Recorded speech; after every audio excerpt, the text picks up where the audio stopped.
Actually ಈಗ ಒಂದಷ್ಟು ಈ ಸೋಷಿಯಲ್ ಮೀಡಿಯಾಗಳಲ್ಲಿ ಯೂಟ್ಯೂಬಲ್ಲಿ ಅಥವಾ ಸಮಥಿಂಗ್ ಏನೋ ನೋಡ್ಬಿಟ್ಟು ಒಂಥರ ಗೂಗಲ್ ಡಾಕ್ಟರ್ ಆಗ್ಬಿಟ್ಟಿದಾರೆಲ್ಲ, ಅವ್ರವರೇ ವಾಯ್ಸ್ ಕೊಡ್ತಾ ಅಥವಾ ತೋರಿಸ್ತಾ ಇರ್ತಾರೆ, ಈ ತರ ಒಂದು ಟ್ರೀಟ್ಮೆಂಟ್ ತಗೊಂಡ್ಬಿಡಿ, ಈ ತರ ತಿನ್ಬಿಡಿ ಅಂತ ಹೇಳ್ತಾರೆ. ಇಂಥವ್ರಿಗೆ ಏನ್ ಹೇಳ್ತಾರೆ ಸರ್? ಎಷ್ಟೋ ಜನ ವಿತೌಟ್ ಒಂದು ಪ್ರಾಕ್ಟೀಸ್ ಇಲ್ದಿರೋ ಡಾಕ್ಟರ್ ಹತ್ರ ಅಥವಾ ಹೀಗೊಂದು ಈ ತರ ಒಂದು ಮಾಹಿತಿಗಳು ಅಥವಾ ರಾಂಗ್ ಇನ್ಫಾರ್ಮೇಶನ್ ಹೋಗ್ತಾ ಇರುತ್ತೆ, ಇಂಥದಕ್ಕೆ ಏನ್ ಹೇಳ್ತೀರಾ ಸರ್?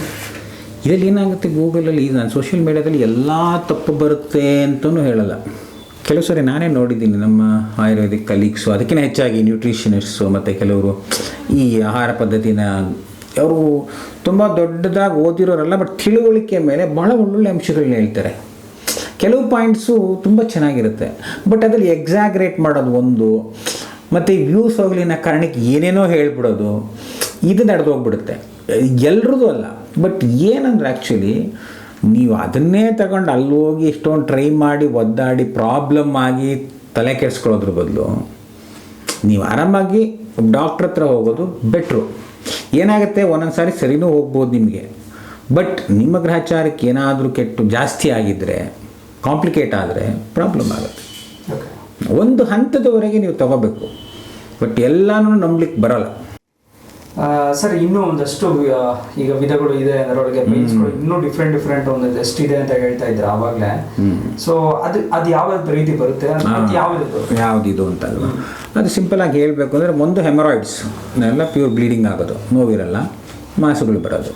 ಅದು ಬಿಟ್ಟರೆ ಫಿಶರ್ ಅಂತ, ಅದೇ ಬಿರುಕು ಬಿಡೋದು ಅಂತ ಹೇಳಿದ್ನಲ್ಲ, ಅದರಲ್ಲಿ ಅಕ್ಯೂಟ್ ಫಿಶರ್ ಅಂತ, ಅಂದರೆ ಇಮಿಡಿಯೇಟಾಗಿ ಆಗಿ ಅಪ್ ಟು 6 ವೀಕ್ಸ್ವರೆಗೂ ಇರುತ್ತೆ. ಟ್ರೀಟ್ಮೆಂಟ್ ತಗೊಂಡ್ರೆ ವಾಸಿ ಆಗುತ್ತೆ.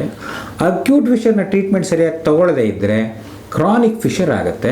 ಆ ಕ್ರಾನಿಕ್ ಫಿಶರ್ ಆದಾಗ ಅಲ್ಲೊಂದು ಚರ್ಮ ಬೆಳೆಯುತ್ತೆ, ಸೆಂಟಿನಿಯಲ್ ಪೈಲ್ ಅಂತ. ಆ ಚರ್ಮ ಬೆಳೆದು ಅದು ನೆಕ್ಸ್ಟು ಮತ್ತೆ ಟ್ರೀಟ್ಮೆಂಟ್ ಸರಿ ಹೋಗದೇ ಇದ್ದರೆ ಆಪರೇಷನ್ ಮಾಡೋ ಪರಿಸ್ಥಿತಿ ಬರ್ಬೋದು. So Fisher per se acute and chronic ಇರುತ್ತೆ. ಅಕ್ಯೂಟ್ ಸಾಮಾನ್ಯವಾಗಿ ಮೆಡಿಸಿನಲ್ಲೇ ವಾಸಿ ಆಗುತ್ತೆ, ಕ್ರಾನಿಕ್ಕು ಸುಮಾರು ಸಾರಿ ವಾಸಿ ಆಗುತ್ತೆ, ಬಟ್ ತೀರಾ ಆಗದೇ ಇದ್ದಾಗ ಆಪರೇಷನ್ ಮಾಡಬೇಕಾಗಿ ಬರುತ್ತೆ. ಇನ್ನು ಅದು ಬಿಟ್ಟರೆ ನೆಕ್ಸ್ಟ್ ಬಂದು ಆ್ಯಪ್ಸಿಸ್ ಅಂತ.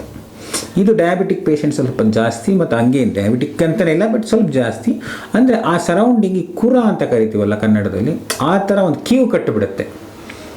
ಅದು ಕೆಲವು ಸರಿ ರೀಸನ್ಸ್ ಇರುತ್ತೆ, ಕೆಲವು ಸರಿ ಇರಲ್ಲ.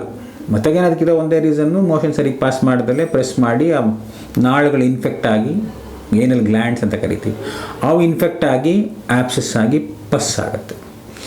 ಸೊ ಪಸ್ಸು ಸಾಮಾನ್ಯವಾಗಿ ಏನಾಗುತ್ತೆ ಅಂದರೆ, ಒಂದು ನಾಟಿ ವೈದ್ಯ ಮಾಡಿ ಸ್ವಲ್ಪ ಈ ಮುದ್ದೆ ಕಟ್ಟೋದು, ಸೊಪ್ಪು ಕಟ್ಟೋದು ಎಲ್ಲ ಮಾಡಿ ಓಪನ್ ಆಗುತ್ತೆ. ಓಪನ್ ಆಗಿ ಒಂದು 10-20% ವಾಸಿ ಆಗುತ್ತೆ. ಇನ್ನುಳಿದವ್ರಿಗೆ ಅದು ಮತ್ತೆ ಬರುತ್ತೆ, ಒಂದು 2 ತಿಂಗಳು 3 ತಿಂಗಳು ಬಿಟ್ಟು ಮತ್ತೆ ಬಂದು ಮತ್ತೆ ತಿರ್ಗಾ ಕಿವಿ ತುಂಬಿಕೊಳ್ಳುತ್ತೆ, ಮತ್ತೆ ಬರುತ್ತೆ. ಇದನ್ನು ನಾವೇನು ಹೇಳ್ತೀವಿ, ಮೊದಲನೇದು ಆ್ಯಪ್ಸಿಸ್ ಅಂತ ಕರಿತೀವಿ. ಅದು ಹೊಡ್ಕೊಂಡು ಕಿವೆಲ್ಲ ಬಂದಮೇಲೆ ಮತ್ತೆ ಬರೋದನ್ನ ಫಿಸ್ಟುಲಾ ಅಂತ ಕರಿತೀವಿ. ನಾವು ಹೇಳೋದು ಅದ್ರ ಪಾಡ್ಗೆ ಅದು ಎಲ್ಲೋ ಹೊಡ್ಕೊಂಡಾಗ ಏನಾಗುತ್ತೆ, ಕಾಂಪ್ಲೆಕ್ಸ್ ಫಿಸ್ಟುಲಾ ಕನ್ವರ್ಟ್ ಆಗಿರುತ್ತೆ.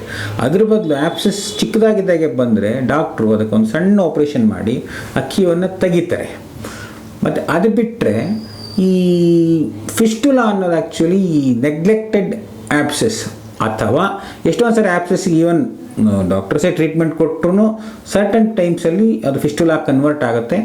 ಆ ಫಿಸ್ಟುಲಾದಲ್ಲಿ ಸಿಂಪಲ್ ಫಿಸ್ಟುಲಾ ಅಂತ ಒಂದು, ಕಾಂಪ್ಲೆಕ್ಸ್ ಫಿಸ್ಟುಲಾ ಅಂತ ಒಂದು ಎರಡು ಇರುತ್ತೆ. ಸಿಂಪಲ್ ಫಿಸ್ಟುಲಾ ಅಂದರೆ ಸ್ಟ್ರೇಟ್ ಫಾರ್ವರ್ಡು, ಚಿಕ್ಕದಾಗಿರುತ್ತೆ, ಮತ್ತು ಕವಲುಗಳಿರಲ್ಲ, ಅದರೊಳಗಡೆ ಮೊಳಕೆಗಳು ಜಾಸ್ತಿ ಹೋಗಿರಲ್ಲ.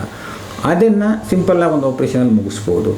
ಮತ್ತು ಕಾಂಪ್ಲೆಕ್ಸ್ ಫಿಸ್ಟುಲಾ ಬಂದುಬಿಟ್ಟು ಸ್ವಲ್ಪ ಜಾಸ್ತಿ ಆಗಿರುತ್ತೆ, ಅದು 1 ಸ್ಟೇಜು ಅಥವಾ 2 ಸ್ಟೇಜು ಅಂತ ನೋಡಿಕೊಂಡು ಒಂದೊಂದ್ಸರಿ ಮಾಡಬೇಕಾಗತ್ತೆ. ಇದು ಬಿಟ್ಟರೆ ಅಲ್ಲಿ ಸುತ್ತಮುತ್ತ ಪ್ರುರೈಟಿಸ್ ಏನಾಯಿ ಅಂತ ಕರಿತೀವಿ, ಅಂದರೆ ಅಲ್ಲಿ ಕಡಿತ ಬರೋದು, ಅದಕ್ಕೆ ಸ್ವಲ್ಪ ಹೈಜೀನ್ ಎಲ್ಲ ನೋಡಿಕೊಂಡ್ರೆ ಪ್ಯೂರ್ ಕಾಟನ್ ಅಂಡರ್ವೇರ್ ಯೂಸ್ ಮಾಡೋದು, ಮತ್ತು ಸ್ವಲ್ಪ ಕೊಬ್ಬರಿ ಎಣ್ಣೆ ಬಳಸ್ಕೊಳ್ಳೋದಲ್ಲಿ ಆಂಟಿಫಂಗಲ್ ಎಲಿಮೆಂಟ್ಗೆ, ಮತ್ತು ಸ್ವಲ್ಪ ಸೆಕೆ ಎಲ್ಲ ಕಡಿಮೆ ಮಾಡ್ಕೊಳ್ಳೋದು, ಈ ರೀತಿ ಮಾಡ್ಕೋಬೋದು. ಅದು ನೆಕ್ಸ್ಟ್ ಬರೋದು ಪೈಲನ್ ನೀಡಲ್ ಸೈನಸ್ ಅಂತ. ಆ ಏನೆಲ್ಲ ಗುದದ್ವಾರ ಪಕ್ಕ ಅಲ್ಲ, ಅದು ಮೇಲ್ಗಡೆ ಸ್ವಲ್ಪ ಮೇಲ್ಗಡೆ ಬೆನ್ನ ಹತ್ರ, ಅಂದರೆ ಈ ಕುಂಡಿಗಳ ಮಧ್ಯೆ ಒಂದು ಕೀವಾಗುತ್ತೆ, ಅದನ್ನು ಪೈಲೋನೆಡಲ್ ಸೈನಸ್ ಅಂತ ಕರಿತೀವಿ. ಅದೂ ಅಷ್ಟೇ, ಪೈಲೋನೆಡಲ್ ಸೈನಸ್ಗೆ ಹೆಚ್ಚು ಕಡಿಮೆ ಅದು ಸರ್ಜರಿ ಟ್ರೀಟ್ಮೆಂಟ್ ಕೊಡಲೇಬೇಕಾಗುತ್ತೆ, ಅದು ಮೆಡಿಸಿನ್ ವಾಸಿ ಮಾಡೋಕ್ಕಾಗಲ್ಲ. ಇಷ್ಟು ವಿಧಾನಗಳು ಸಾಮಾನ್ಯ ಬ್ರಾಡಾಗಿ. ಇನ್ನೂ ತುಂಬ ಡಿಸೀಸ್ ಇದ್ದಾವೆ, ಅವು ಚರ್ಮಾಂಗ್ಸ್. ಈಗ ಗುರುದ್ವಾರದ ಪಕ್ಕದಲ್ಲಿ ಚರ್ಮದ ಡಿಸೀಸ್ ಇದ್ರೂ ಅದನ್ನೂ ಪೈಲ್ಸ್ ಅನ್ಕೋತಾರೆ. ಆವಾಗ ಏನಾಗುತ್ತೆ, ನಾವು ನೋಡ್ತೀವಿ ಇದು ಪೈಲ್ಸ್ ಅಲ್ಲ, ಇದು ಚರ್ಮದ ಡಾಕ್ಟ್ರಿಗೆ ತೋರಿಸ್